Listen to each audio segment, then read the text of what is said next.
Pero ako ibibigay na dalawang talata. May tao bang nakapag-usap na ng Diyos? Dito po kasi sa Exodus 33:11, sinasabi dito na yung si Moses, face to face pa nga eh. At sa dito po sa John 18, nakasabi dito na walang tao pag-usap sa Diyos. Yan lang po, salamat. Salamat kapatid na Leopoldo. Ipapapansin ko lang muna sa iyo ang pagkakaiba sa dalawang sitas bago kita sagutin. Yung nasa 33:11, nakipagsalitaan ang Panginoon kay Moises ng mukhaan. Ngayon, ang duda mo yung nasa 1:18. Walang taong nakakita kailanman sa Diyos. Ang pagkakaiba ng dalawang sitas, yung isa nakipag-usap ang Diyos. Yung isa naman nakakita. Iba kasi yung nakipag-usap kaysa sa nakakita. Ang isang magandang halimbawa ron, maaaring may makausap ka sa telepono pero hindi mo nakikita. No? May makausap ka sa isang paraan ng komunikasyon na hindi mo nakikita. Although meron na ngayon nun, yung FaceTime na sinasabi, nakikita mo kausap mo. Pero not every time na makikita mo yung kausap mo. Maaring hindi mo nakita, pero nakausap mo.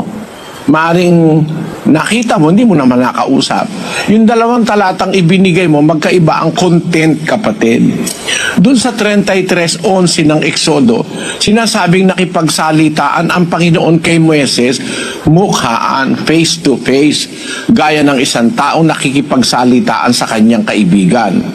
Yun ang sabi doon. Pero tutuklasin natin, sino ba yung kausap talaga ni Moises nang siya ay makipag-usap sa kanya doon sa bundok ng Sinai?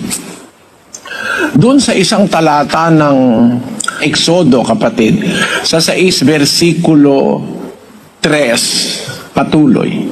At ako'y napakita kay Abraham, kay Isaac at kay Jacob na Diyos na makapangyarihan sa lahat. Ngunit sa pamamagitan ng aking pangalang Panginoon, noon ay hindi ako napakilala sa kanila. Ay mo sa 2, kapatid na Daniel. At ang Diyos ay nagsalita kay Moises at nagsabi sa kanya, ako'y ang Panginoon. Ayun. Nakikipag-usap ang Diyos kay Moises. Sabi niya, ako ang Panginoon. Sa ibang salin, ang sabi, ako si Jehovah. Napakita ako kay Abraham, kay Isaac at kay Jacob na Diyos na makapangyarihan sa lahat. Nung makipag-usap siya kay Moises, sinabi niya, napakita siya kay Abraham, napakita siya kay Isaac, napakita siya kay Jacob. So hindi pala si Moises ang unang pinagpakitaan niya. Nagpakita na pala siya bago pa si Moises. Si Moises lumitaw sa mundo 400 taong mahigit pagkatapos ni Abraham. So bago nakipag-usap, yung nakikipag-usap kay Moises, nakipag-usap na siya 400 taong mahigit na nakaraan kay Abraham. Pagkatapos, nakipag-usap na rin siya kay Isaac, nakipag-usap na rin siya at napakita kay Jacob. No? Ngayon, nakikipag-usap naman siya kay Moises. Sinasabi niya kay Moises, napakita ako kay Abraham, kay Isaac at kay Jacob. Nangyari ang pagkipag-usap niya kay Moises sa isang mababang punong kahoy. Mababasa yan dun sa Exodo mismo rin. Stress. At sinabi ni Moises, ako'y liliko ngayon at titignan ko itong dakilang panoorin kung bakit ang kahoy ay hindi natutupok. At nang makita ng Panginoon na panonoorin niya, ay tinawag siya ng Diyos mula sa gitna ng mababang punong kahoy. At sinabi, Moises, Moises. At kanyang sinabi, narito ako. At sinabi, huwag kang lumapit dito. Ubarin mo ang iyong panyapak sa iyong mga paa, sapagkat ang dakong iyong kinatatayuan ay banal na lupa. Bukod dito ay sinabi, ako ang Diyos ng iyong ama, ang Diyos ni Abraham, ang Diyos ni Isaac, at ang Diyos ni Jacob. At si Moises nga ay nagtakip ng kanyang mukha, sapagkat siya'y natakot na tumingin sa Diyos. Maliwanag na kausap niya doon sa mababang punong kahoy. Ngayon, ang paniwala ng marami, yan na mismo yung Diyos na nakikipag-usap kay Moises. Pero ipinaliwanag yan, kapatid, ng mga autoridad ng bagong tipan.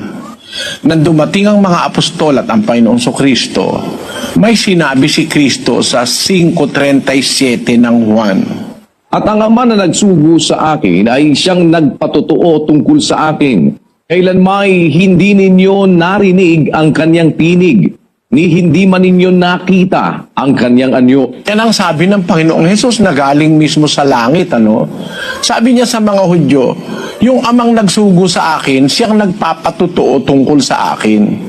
Kailanman ay hindi ninyo narinig ang kanyang tinig, ni nakita man ninyo ang kanyang anyo. Lalabas dito, yung nakausap ni Moises, at yung nakita ni Moises, kung nakita niya, ay hindi yun yung amang nagsugo kay Kristo. Yan ang dapat maintindihan, kapatid. Eh, sino yun?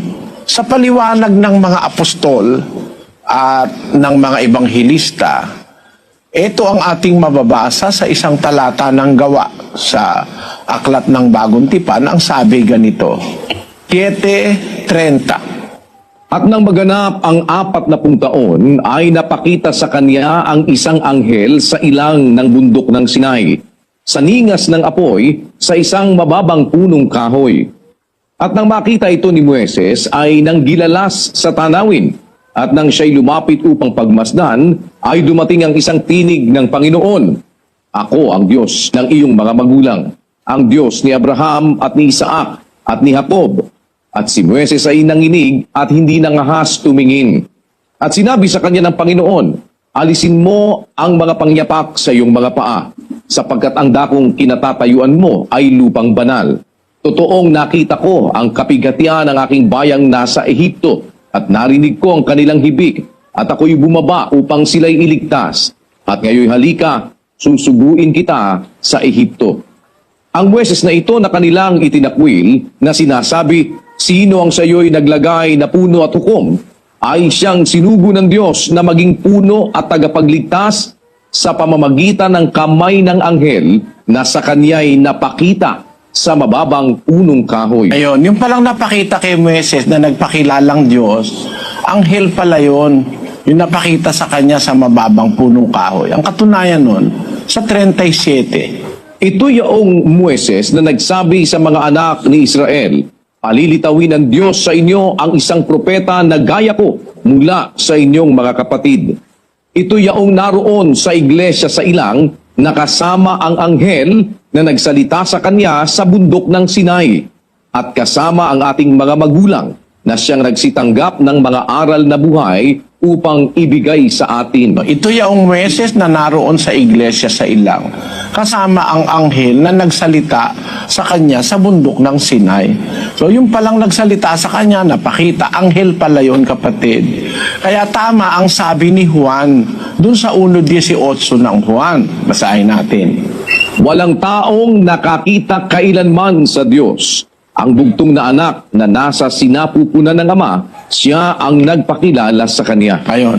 Ang salita ni Juan, walang taong nakakita kailanman sa Diyos. Yung bugtong na anak lang na nasa sinapupunan ng Ama, siya ang nagpakilala sa Kanya. Kaya sa punto na yun, makikita mo, walang contradiction sa Biblia.